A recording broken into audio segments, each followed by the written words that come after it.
Ang umaga, pagkatapos ng aming pangarap na kasal, ang matamis na lasa ng kaligayahan ay naging mapait na abo nang dumating ang aking biyenan. Hindi para bumate, kundi para maghatid ng nakakagulat na singil na nagkakahalaga ng milyon para sa buong okasyon. Ang umaga ay may lasa ng natirang champagne at wagas na kagalakan. Nakalukot ako sa sofa sa aming bagong apartment na binabaha ng sikat ng araw, suot ang napakalambot na t-shirt ng aking asawa habang humihigop ng kape. Nasa kusina si Marco, sinusubukang gumawa ng hotcakes, at ang tunog ng masayahin, ngunit wala sa tonong paghuni niya, ay ang perpektong musika para sa unang araw ng aming habambuhay. Kasal na kami. Pagkatapos ng isang taon ng nakaka-stress na pagpaplano, pagtatalo sa mga kulay ng tela at drama ng pamilya, nagawa na namin. Ang kasal kahapon ay perpekto. Isang magulong saya ng puting puntas, luha ng kaligayahan at pagsasayaw hanggang sa sumakit ang aking mga paa. Ang aming sala ay patunay sa perfection na yon. Ang isang buong sulok ay pinagharian ng tinatawag naming bundok ng regalo. Isang bunton ng mga kahon na magagandang nakabalot, mga paper bag, at isang eleganteng puting hawla ng ibon kung saan inihulog ng mga bisita ang mga sobrang puno ng pagbate at alam naming mapagbigay na regalo upang matulungan kaming simulan ang aming buhay. Hindi pa namin ito ginagalaw. Nakauwi kami ng halos lutang sa saya bandang 2:00 ng madaling araw, sinipa ang aming mga sapatos at bumagsak sa kama. Ang plano ay gugulin ang araw na ito, ang aming unang buong araw bilang mag-asawa, sa tamad na pagbubukas ng lahat, pagbabasa ng mga card ng malakas, at pagpapakasasa sa liwanag ng sandali. Para itong sagrado, tulad ng huling pribadong kabanata ng selebrasyon ng kasal na para lamang sa amin. Sa tingin mo ba, binigyan na naman tayo ng tita mong si Carmen ng isa sa mga nakakatakot niyang porselanang pusa? Sigaw ko kay Marco, may hagigik sa aking boses. Sumilip ang ulo niya sa may pintuan, may bahid ng harina sa kanyang pisingi. Diyos ko, sana nga. Pwede tayong magsimula ng isang nakakakilabot na hukbo ng porselana. Ngumisi siya at tumalo ng puso ko. Iyon ang lalaking pinakasalan ko. Ang lalaking kayang patawanin ako sa anumang bagay. Doon na tumunog ang doorbell. Ito ay isang matalas, mapilit na tunog na bumasag sa aming payapang mundo. Nagkatininan kami, nalilito. Wala kaming inaasahang sinuman. Alam ng aming mga magulang at ng mga abay na may mahigpit kaming patakaran na bawal ang bisita sa araw pagkatapos ng kasal. Baka delivery lang, sabi ni Marco. Pinupunasan ang kanyang mga kamay sa isang pamunas habang papunta sa pinto. Narinig ko ang pag-click ng lock at pagkatapos ay isang boses na nagpagaw sa mainit at masayang pakiramdam sa aking tiyan tungo sa isang bukol ng yelo. Marco, iho, alam kong gising ka na. Hindi na ako makapaghihintay na makita ang dalawa kong paboritong bagong kasal. Ito ay ang aking biyenan, si Imelda. Pumasok siya sa apartment na parang isang maliit na bagyo, puno ng amoy ng mamahaling pabango at pilit na kasiyahan. Siya ay bihis na bihis tulad ng dati sa isang plansadong ternong pantalon. Ang kanyang buhok ay nakaayos sa isang perpektong ayos na parang helmet. Ang kanyang ngiti, gayunpaman, ay hindi umabot sa kanyang malamig at mapanuring mga mata. Binigyan niya ako ng mabilis at matigas na yakap na parang mas pagtapik. Elena, hiha, mukhang nakapahinga ka na, sabi niya. Ang kanyang mga mata ay pasimpleng humusga sa aking maluwag na t-shirt at magulong pusod ng buhok ng may bahagyang pagtutol. Hi Imelda, nakakagulat naman ito. Nagawa kong sabihin, pinipilit ang isang ngiti. Mag-aalmusal pa lang sana kami. Oh, wag mong hayaang pigilan ko kayo, thrill niya. Ang kanyang tingin ay lampas na sa amin at nakatuon sa bunton ng mga regalo sa sulok. Ang kanyang mga mata ay nagliwanag na may kakaibang mapag-angkin na kislap. Naku, tingnan mang lahat ng ito. Napakagalante talaga ng inyong mga bisita. Si Marco, bilang mabuting anak, ay ngumiti lang. Medyo nakakalula. Bubuksan sana namin mamaya. Kalokohan, Deklara ni Imelda, pumalakpak ng kanyang mga kamay nang may matalas at desididong tunog. Wala nang mas mainam na oras kaysa ngayon. May honeymoon pa kayong iimpake. Tutulungan ko kayong mag-ayos. Ito ang pinakamaliit na magagawa ko. Bago pa ako makatutol, Siya ay naging isang ipu-ipo ng pagkilos. Inilapag niya ang kanyang designer handbag sa aming mesa at nagmartsa patungo sa bunton ng mga regalo. Pakiramdam ko ay isang pagsalakay ito. Dapat ay sandali namin ito. Binigyan ako ni Marco ng tingin na kalahating paumanhin, kalahating walang magawa. Hindi siya naging magaling sa pagtanggi sa kanyang ina. Nilunok ko ang aking inis.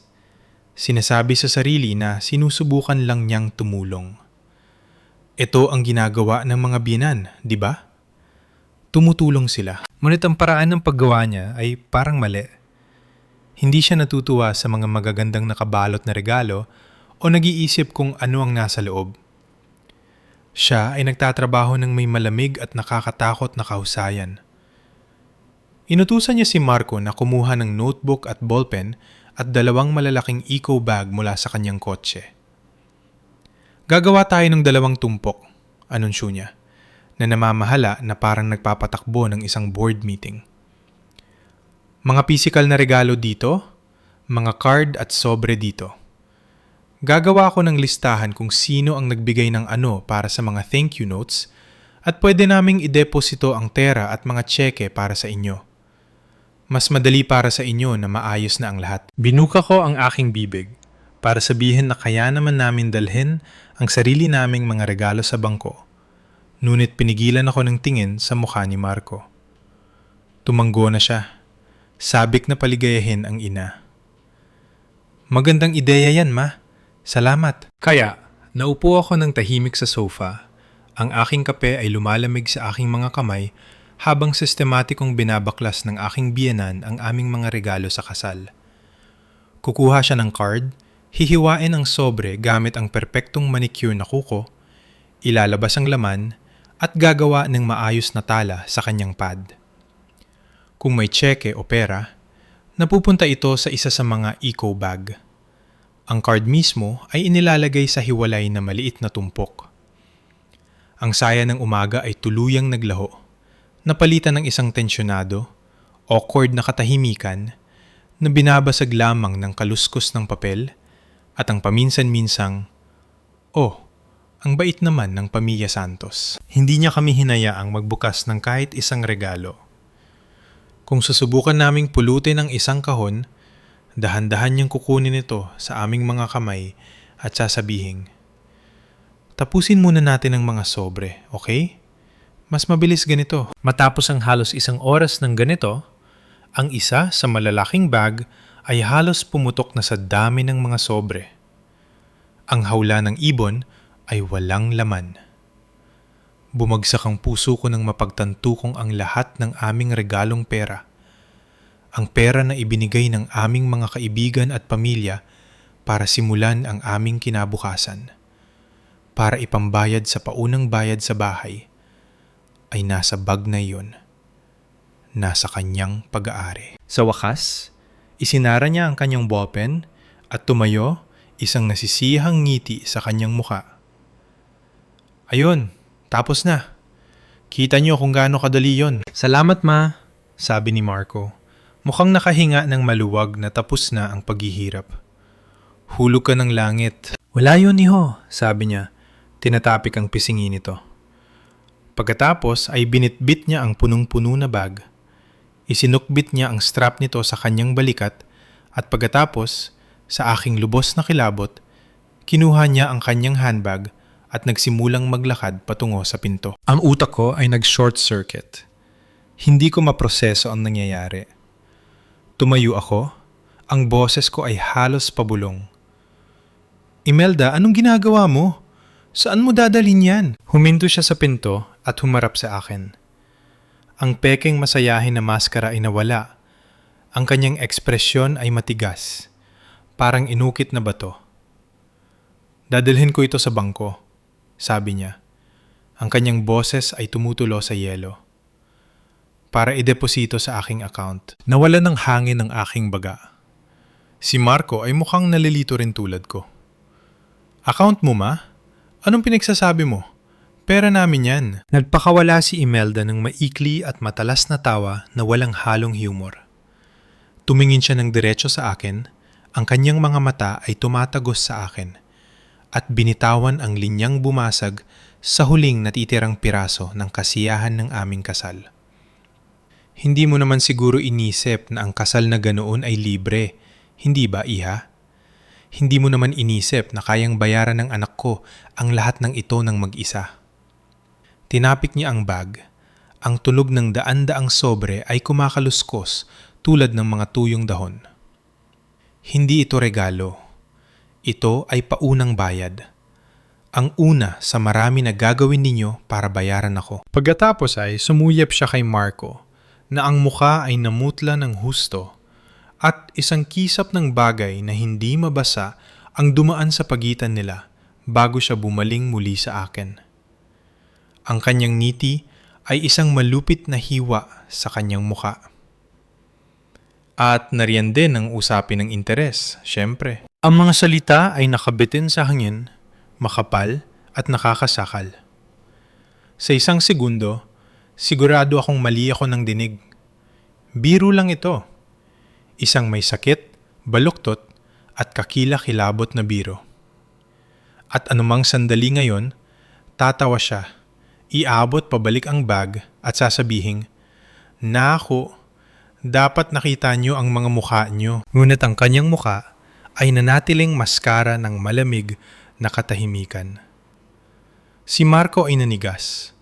Ang kanyang bibig ay bahagyang nakabuka. Ang kulay ay nawala sa kanyang mga pisngi.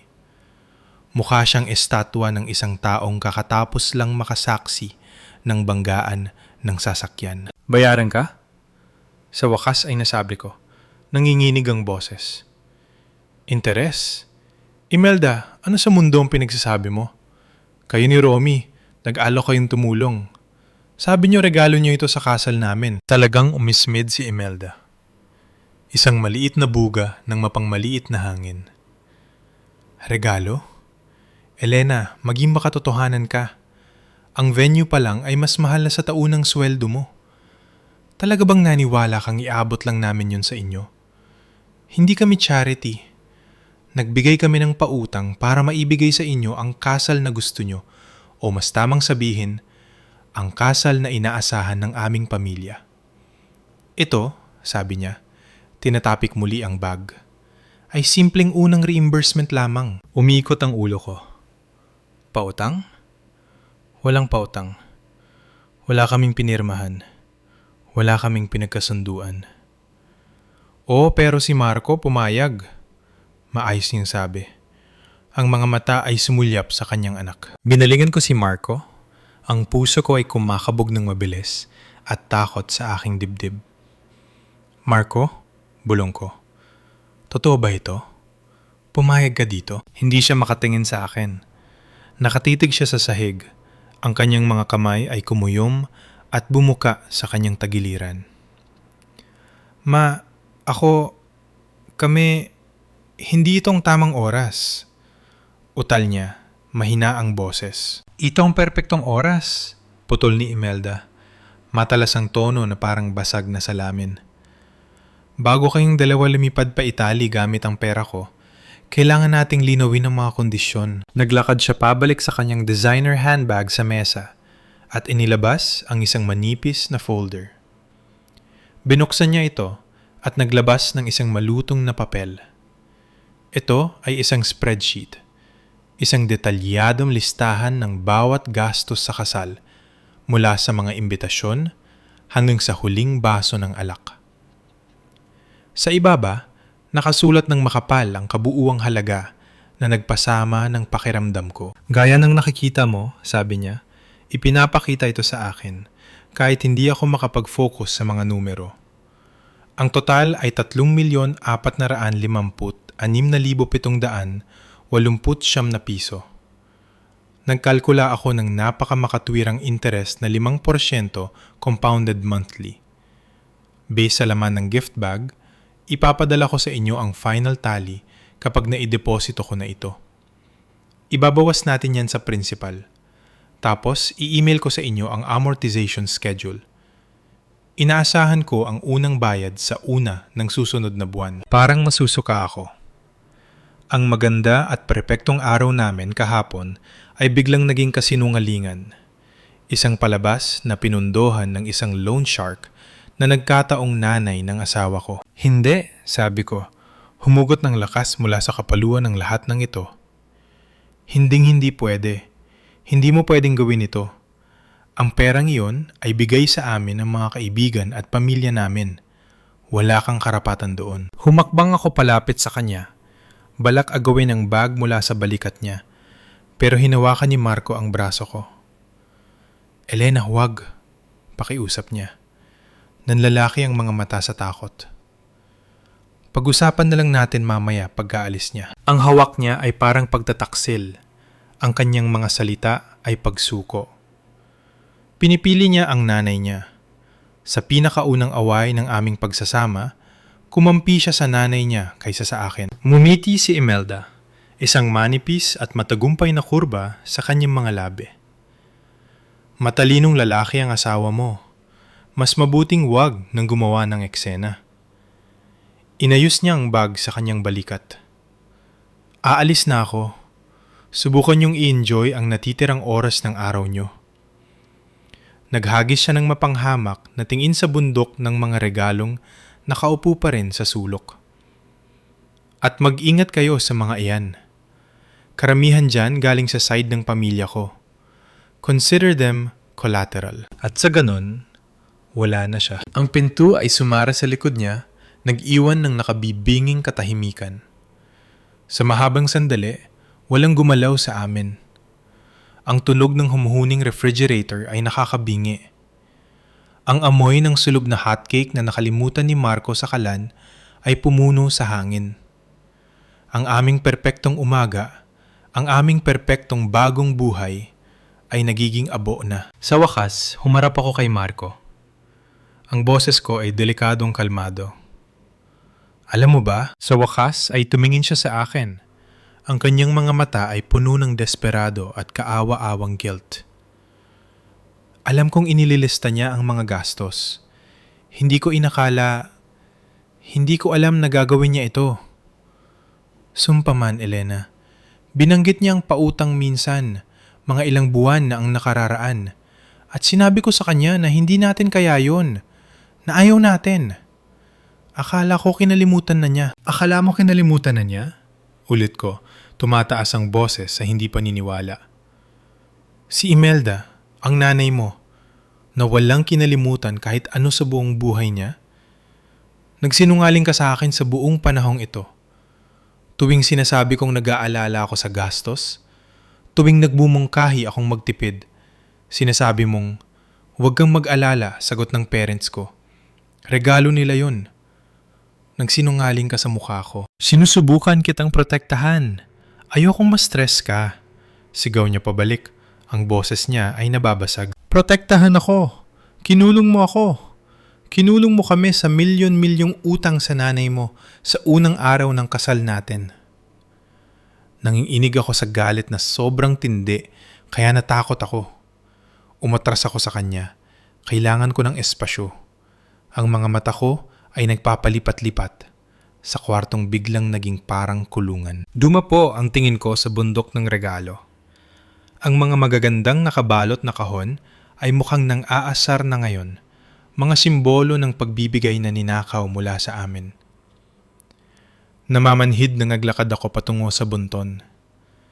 Kailangan ko may gawin para bawiin ang kahit maliit na piraso ng dapat ay sa amin. Nakita ng mga kamay ko ang pinakamalaki at pinaka-engrandeng kahon. Galing ito kina Imelda at Romy. Pinagpupunit ko ang papel, winasak ang pilak na foil at puting ribbon, Ang hininga ko ay mabilis at kapos. Binuksan ko ang kahon.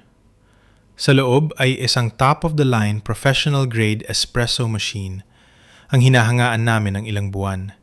Ngunit alam namin, hindi namin kayang bilhin. Napakaganda nito. At nakadikit sa makinang na chrome ay isang maliit na kulay kremang gift card. Nanginginig ang mga kamay ko nang kunin ko ito.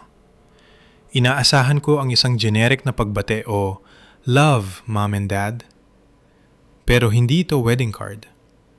Ito ay isang singil. Nakasulat sa maayos at eleganteng sulat kamay ni Imelda ang ilang nakakakilabot na salita. Espresso machine, 75,000 piso. Idinagdag sa inyong principal balance. Enjoy! Nang hina ang mga tuhod ko. Binitawan ko ang card na parang napaso ang mga daliri ko at napaupo sa sahig sa gitna ng mga punit na pambalot. Isang nasasakal at hysterical na tawa ang bumula mula sa dibdib ko. Sobrang absurdo, sobrang samang paghihiganti na bumasag ito sa galit ko at nagtulak sa akin diretsyo sa malamig at desoladong pakiramdam ng pagkatalo. Hindi lang ito tungkol sa pera. Tungkol ito sa kontrol. Bawat higop ng kape mula sa makinang ito ay magiging paalala na pag-aari kami. Nagmamadaling lumapit si Marco. Ang mukha niya ay puno ng kilabot. Ano yun? Ano nakasulat? Lumuhod siya sa tabi ko. Pinulot ang card. Pinanood ko habang binabasa niya ito. Ang huling natitirang pagtanggi niya ay gumuho. Nakatitig siya sa card, tapos sa makinang na makina, tapos sa akin. Nanlalaki ang mga mata sa isang kakila-kilabot na pagkaunawa. Hindi ito hindi pagkakaunawaan. Ito ay isang kalkulado at pinagplanuhang pag-atake. Hindi ako makapaniwala dito, bulong niya, sinasabunutan ng sarili. Baliw na to. Baliw siya. Nanay mo siya, Marco, sabi ko. Ang boses ko ay patag at walang emosyon. At hinayaan mong gawin niya ito. Hinayaan mong lumabas siya dito dala ang libu-libong piso na pag-aari natin. At ngayon, sinisingil niya tayo para sa sarili nating mga regalo sa kasal. Ayusin ko to, sabi niya. Nagmamadaling tumayo. Naglakad-lakad siya. Isang nakakulong na hayop sa aming magandang bagong kulungan. Tatawagan ko siya. Pupunta ako doon. Ide-demand ko na ibalik niya ang pera. Sasabihin kong kanselado ang kasunduan. Hindi man lang ako tumingin sa kanya. Sa tingin mo gagana yan? Sa tingin mo ang babaeng gumawa ng amortization schedule para sa kasal ng sarili niyang anak ay sasabihin lang na, "Ay sorry, mali ko," at iaabot ang pera? Hindi ka nga makatanggi sa kanya nung nakatayo siya dito mismo, Marco. Anong napapaisip sa'yo na kaya mo yan sa telepono? Tumigil siya sa paglalakad at tumingin sa akin. Ang mukha ay lukot sa hiya. Alam niyang tama ako. Takot na takot siya sa kanya. Alam kong medyo mama's boy siya dati. Pero akala ko sweet yun. Senyales ng malapit na pamilya. Hindi ko na-realize na ang pagiging malapit ay isang tali at na yun ay nakapulupupot na ito ng mahigpit sa aming mga leeg. Ang natitirang bahagi ng araw ay malabo sa lungkot. Ang unang araw namin bilang mag-asawa. Hindi na kami nagbukas ng iba pang regalo. Ang makita ang mga ito ay nakakasuka. Hindi namin pinag-uusapan ang honeymoon namin. Paano kami pupunta sa Italy? Alam namin sagot yun ng nanay niya. Bawat baso ng alak at plato ng pasta ay dagdag sa aming lumalaking utang. Sinubukan ni Marco na tawagan ng nanay niya ng ilang beses, pero lahat ay diretso sa voicemail. Nag-iwan siya ng mga panik at magulong mensahe na alam kong pinapakinggan niya ng may nise. Ang tatay niyang si Romy ay walang silbi sa lahat ng ito. Isang tahimik at sunod-sunuran na lalaki na matagal nang isinuko ang lahat ng kapangyarihan at pagdedesisyon sa kanyang asawa. Ang tawagan siya ay walang saysay. Sasabihin lang niya kay Marco na makinig sa nanay niya. Pagsapit ng gabi, nakaupo kami sa halos ganap na katahimikan. Ang agwat sa pagitan namin sa sofa ay parang milya-milya ang layo. Ang celebratory champagne mula kagabi ay bukas pa rin sa counter. Ang bula ay matagal nang nawala. Isang perpektong metapora para sa aming kasal. Kailangan nating sabihin sa mga magulang mo, mahinang sabi ni Marco, binasag ang katahimikan. Napapitlag ako. Ang isiping sasabihin sa aking mabait at mapagbigay na mga magulang na nagtipid at nag-ipon sa buong buhay nila at nagbigay sa amin ng itinuturing nilang maliit na kayamanan, na ang regalo nila ay kinumpis ka ng bago kong biyenan para bayaran ng isang lihim na utang. Ang kahihiyan ay hindi ko matitiis. Hindi, matatag kong sabi. Hindi ko gagawin yan sa kanila. Problema natin ito. Problema mo? Talaga? Ikaw ang mag-ayos? Paano, Elena? Paano? Iyak niya. Ang boses ay puno ng desperasyon. Nasa kanyang lahat ng kapangyarihan. Nasa kanyang pera. Malamang may kontrata siya na hindi ko man lang maalalang pinirmahan ko. Anong magagawa ko? Pwede kang magsimula sa pagiging asawa. Balik ko. Sumiklab muli ang galit.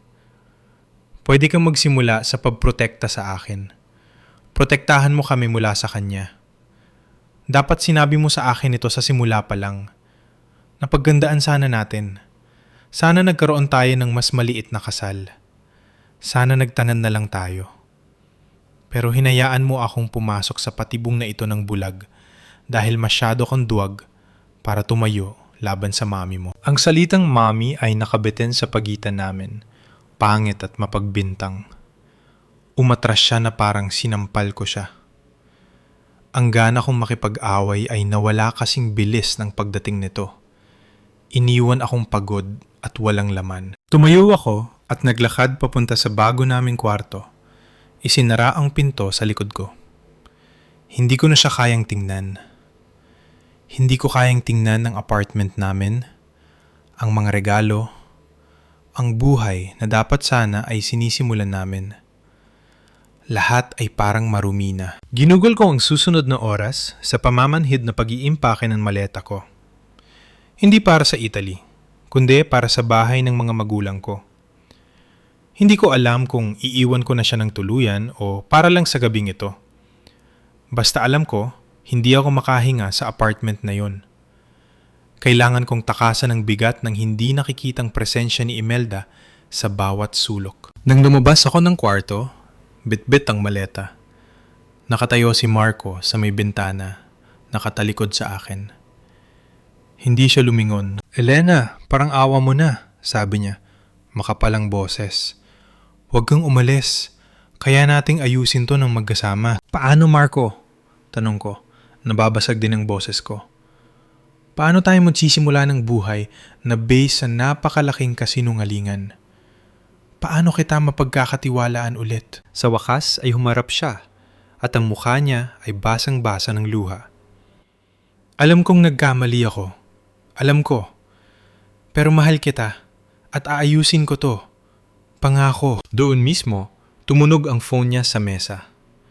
Isang email notification ang umilaw sa screen. Ang pangalan ng sender ay malinaw kahit mula sa malayo. Imelda. Nanlamig ang dugo ko. Ano yun? Tanong ko. Lumapit siya at kinuha ang phone. Nanginginig ang kamay. Binasa niya ang screen at ang mukha niya ay nagbago mula sa maputla patungong parang multo.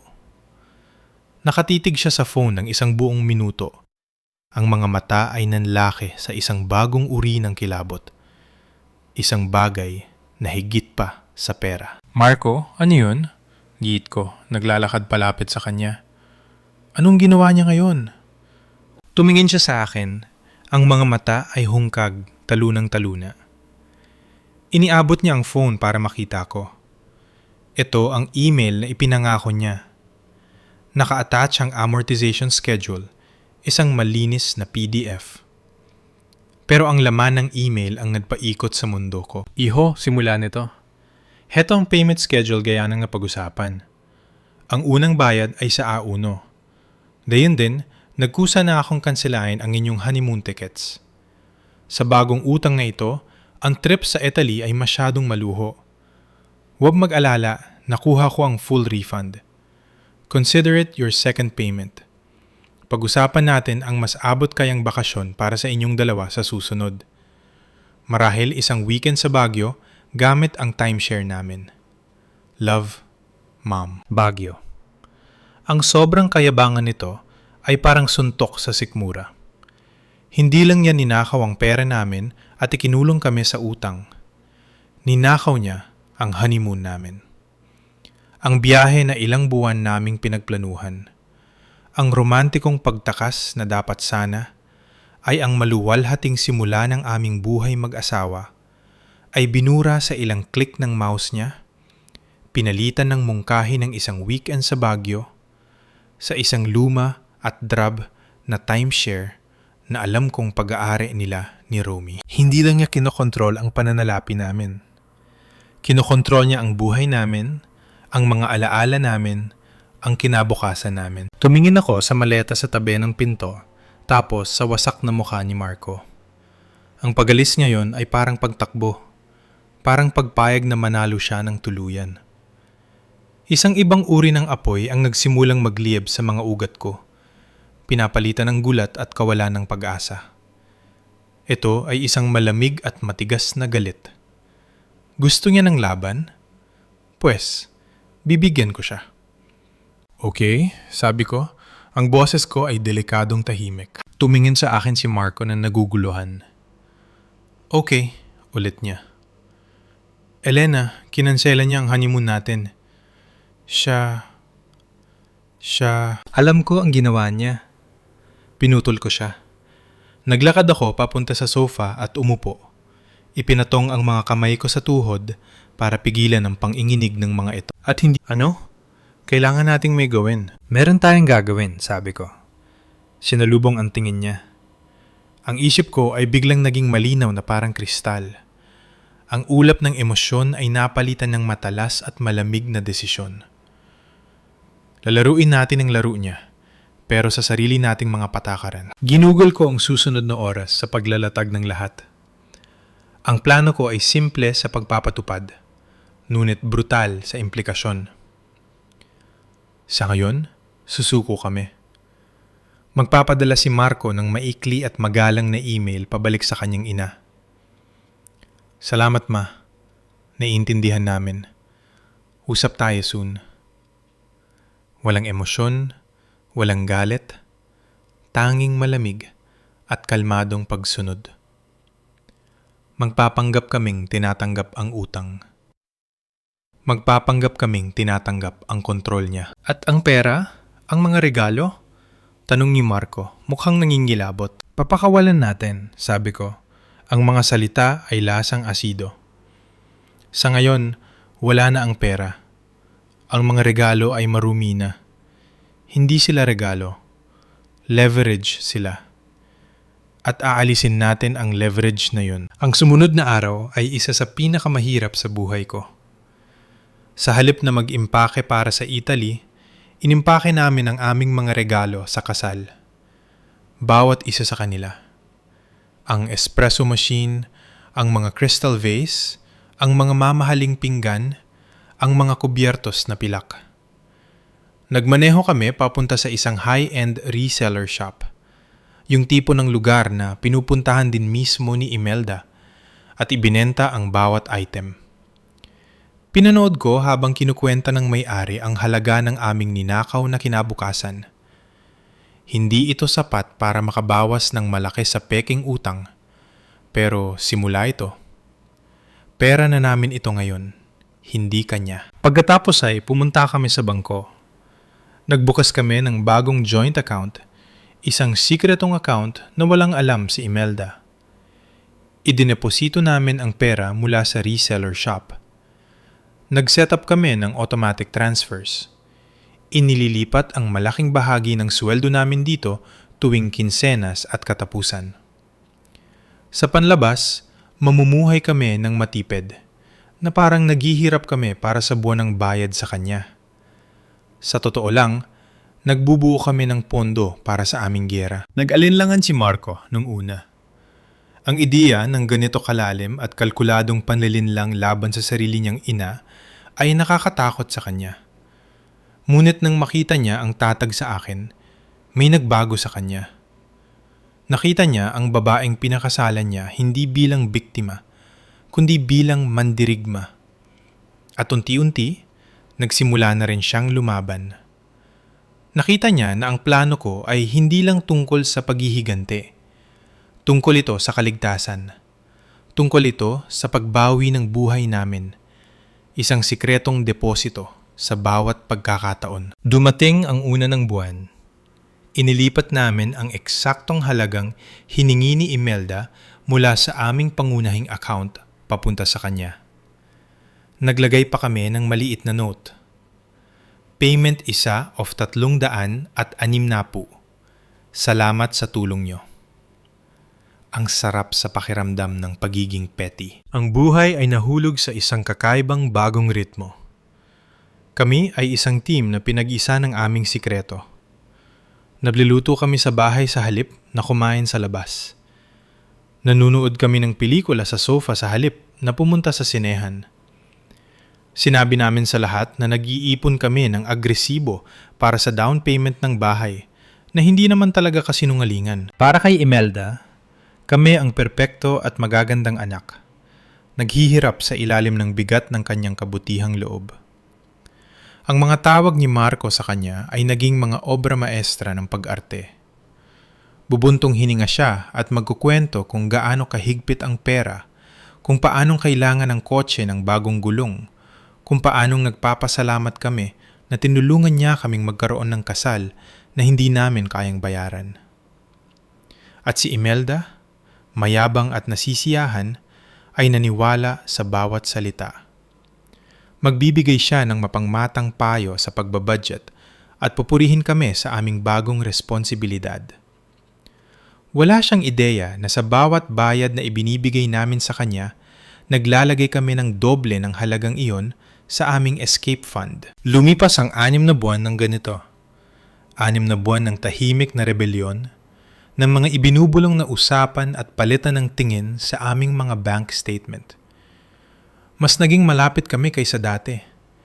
Hinubog sa apoy ng kanyang paniniil, ang utang ay napakalaki pa rin. Ngunit lumalaki ang aming sikretong account. Meron kaming layunin. Meron kaming plano. Meron kaming pag-asa. Pagkatapos, isang Sabado ng hapon, tumawag si Imelda. Ang boses niya ay mas matamis kaysa karaniwan. Isang malambing na tono na agad nagpainit ng ulo ko. Marco, iho, may napakaganda akong balita. Huni niya. Nagdesisyon kami ng tatay mo na ibenta ang bahay. Lilipat kami sa isang kondo malapit sa golf course. Mabilis ang mga pangyayari. Inilagay siya ni Marco sa speakerphone. Ang mga mata niya ay hinahanap ang akin sa kabilang ibayo ng kwarto. Wow ma, bigla naman yata. Maingat niyang sabi. Oo, at ang pinakamagandang bahagi ay nakahanap kami ng pinaka-perpektong buyer. Isang kaibig-ibig na batang mag-asawa na nagsisimula pa lang. Naalala ko kayong dalawa sa kanila. Bulalas niya. Nag-offer na sila, higit pa sa asking price.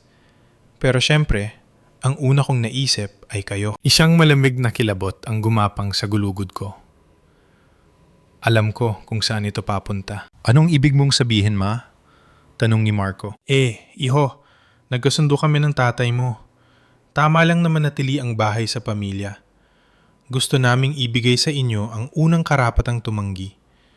Handa kaming ibenta ito sa inyo sa eksaktong presyo na inalok ng ibang mag-asawa. Siyempre, oportunidad ito na minsan lang dumating, sabi niya. Pagkatapos ay, binitawan niya ang huling mapaminsalang suntok, ang boses niya ay tumutulo sa peking pagkabukas palad.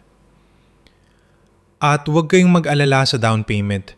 Isasama na lang natin ang utang nyo sa kasalderecho sa mortgage. Mas magiging simple para sa lahat. Ang katahimikan ay humaba sa linya. Ang kamay ni Marco na may hawak ng telpono ay nanginginig. Tumingin siya sa akin. Ang mukha niya ay puno ng purong panik. Nakuha niya kami. O akala niya, nakuha niya kami. Ito ang perpektong patibong. nakabalot sa anyo ng isang oportunidad. Tumanggi ka at magiging mga walang utang na loob na anak na tumanggi sa tahanan ng pamilya.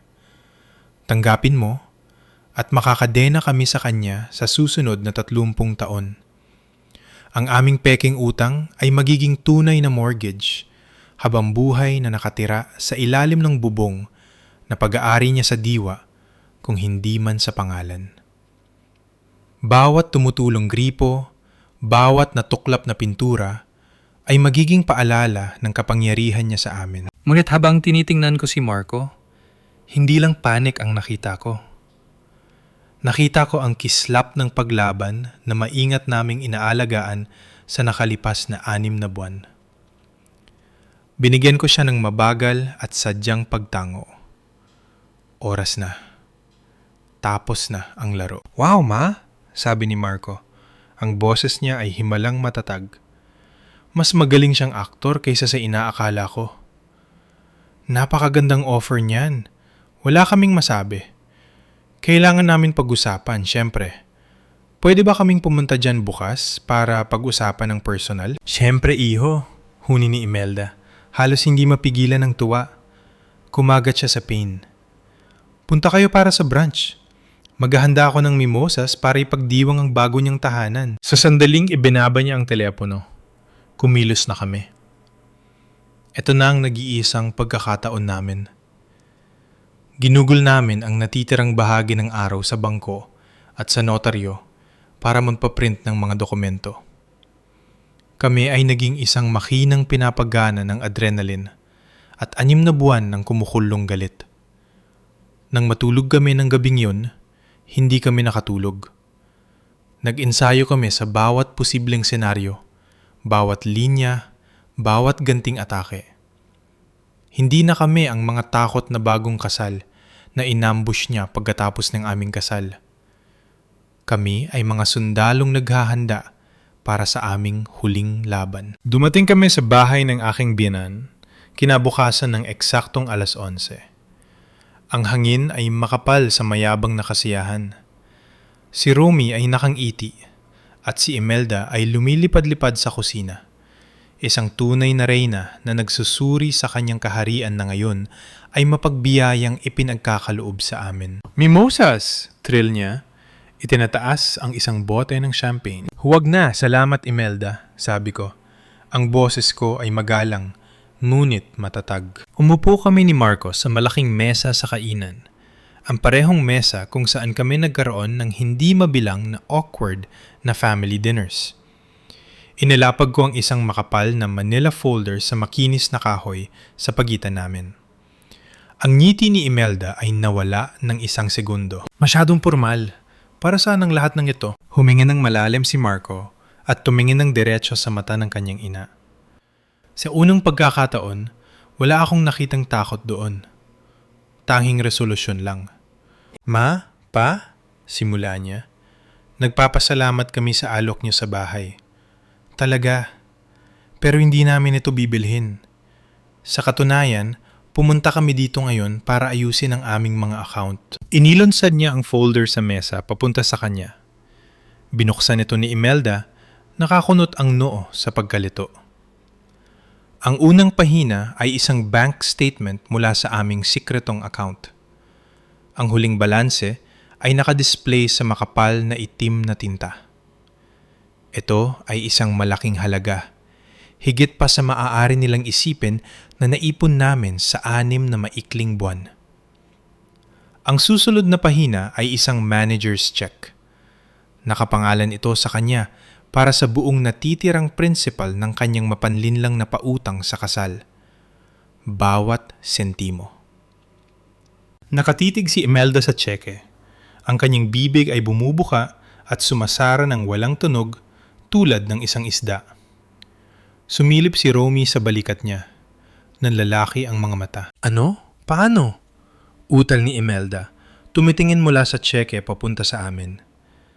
Saan niyo nakuha ang perang ito? Namuhay kami sa kalahati ng kita namin sa loob ng 6 na buwan. Kalmado kong sabi. Binenta namin ang mga regalo sa kasal. Lahat ng yon. Ang mahal pala ng resale value ng espresso machine na ibinil mo sa amin. Isang kislap ng galit ang dumaan sa mukha niya. Pero masyado siyang gulat para makapagsalita. Binabayaran namin ang utang ng buo. Epektibo kaagad. Patuloy ni Marco. Ang boses niya ay umaalingaw sa bagong kapangyarihan. At tinatapos na rin namin ang anumang pakikialam nyo sa pera sa aming buhay. Ang checking ito ay nagbabayad sa aming utang. Tapos na kami. Hindi pa siya tapos. Dumukot siya sa folder at naglabas ng isa pang dokumento. Ito, sabi niya, inilulunsad dito sa mesa, ay isang post-nuptial agreement na ginawa ng aming abogado. Isinasaad nito na ang anumang hinaharap na regalo o pautang mula sa inyo sa sinuman sa amin ay legal na ituturing na regalo na walang inaasahang kabayaran maliban kung may kasamang kontrata na nilagdaan naming dalawa ni Elena sa harap ng aming legal counsel. Balangkas din ito ang mga tuntunin ng hindi pakikialam sa aming pinansyal at personal na buhay. Ang mukha ni Imelda ay namula sa galit. Post-nup? Ang kapal ng mukha nyo. Pagkatapos ng lahat ng ginawa namin para sa inyo. Anong ginawa nyo para sa amin, ma? Tanong ni Marco. Ang boses ay hilaw pero malakas. Nagsinungaling kayo sa amin. Nagnakaw kayo mula sa mga kaibigan at pamilya namin. Sinubukan nyo kaming ikulong sa habambuhay na utang at kontrol. Hindi nyo kami binigyan ng regalo sa kasal. Binigyan nyo kami ng kadena at inasahan nyong pasalamatan namin kayo. Sa wakas ay nagsalita si Romy. Ang boses ay mahinang bulong. Imelda, siguro dapat... Tumahimik ka, Romy. Singal niya, hindi man lang tumitingin dito. Tumingin siya sa akin ng masama. Ang mga mata ay puno ng lason. Ikaw ang may gawa nito, no? Ikaw ang naglagay ng mga ideyang ito sa ulo niya. Binaligtad mo ang anak ko laban sa akin. Hindi, sabi ko. Sinalubong ang tingin niya nang hindi kumukurap.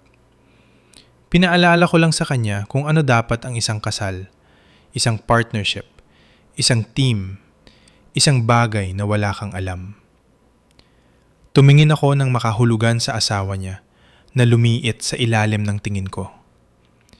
Si Marco at ako ay isang team at ang team namin ay opisyal na pinuputol ang ugnayan sa iyo at sa iyong nakakalasong manipulasyon sa buhay namin. Tumayo ako at tumayo rin si Marco kasama ko. Pirmahan mong dokumento, ma? Sabi niya. Ang boses ay hindi nagiiwan ng puwang para sa argumento. Pirmahan mo o lalabas kami sa pintong yan at hinding-hindi nyo na kami makikita o maririnig o ang sinuman sa inyong magiging mga apo kailanman. Nasa sa inyo ang desisyon. Ang banta ay nakabitin sa hangin, mabigat at ganap. Sa isang mahaba at masakit na minuto, nakatitig lang siya sa kanya. Humihingal ang dibdib. Nakatingin siya sa anak niya, pero hindi niya nakikita ang batang kinontrol niya sa buong buhay niya. Nakikita niya ang isang lalaki. Isang lalaki na sa wakas ay pinili ang kanyang asawa, ang kanyang kasal, ang kanyang kinabukasan kaysa sa kanya. At sa sandaling yon, nakita ko siyang bumigay. Nawala ang tapang sa mga mata niya, napalitan ng malamig at mapait na pagkatalo.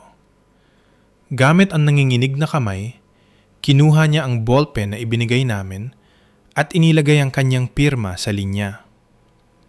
Mabilis na sumunod si Romy. Kinuha namin ang kopya namin ng kasunduan, iniwan ang manager's check sa mesa. Wala na kaming sinabing ibang salita. Tumalikod kami at lumabas ng bahay na yon, iniwan ang mga mimosas na hindi na isalin at ang aming mga kadena na basag sa sahig ng dining room. Habang sumasakay kami sa kotse, ang araw ay parang mas mainit. Ang hangin ay mas malinis. Hinawakan ni Marco ang kamay ko. Ang hawak niya ay mahigpit at matatag. Dinala niya ito sa kanyang mga labi at hinagkan. Ang mga mata niya ay nagniningning sa luha ng kaluwagan. So, sabi niya, isang mabagal na ngiti ang gumuhit sa kanyang muka. Balita ko maganda daw sa Italy sa panahon ngayon. Gumanti ako ng ngiti. Ang puso ko ay sobrang puno. Akala ko sasabog ito. Sa tingin ko nga, sabi ko. At may kilala akong mag-asawa na nagkaroon ng kaunting ekstrang pera. Nagmaneho kami palayo sa bahay na yon nang hindi alam kung ano ang mangyayari sa hinaharap kasama ang pamilya niya. Ngunit sa unang pagkakataon, mula noong araw ng aming kasal, alam namin ang isang bagay na tiyak. Ang hinaharap, anuman yun, ay sa amin para isulat. At magiging maganda ito.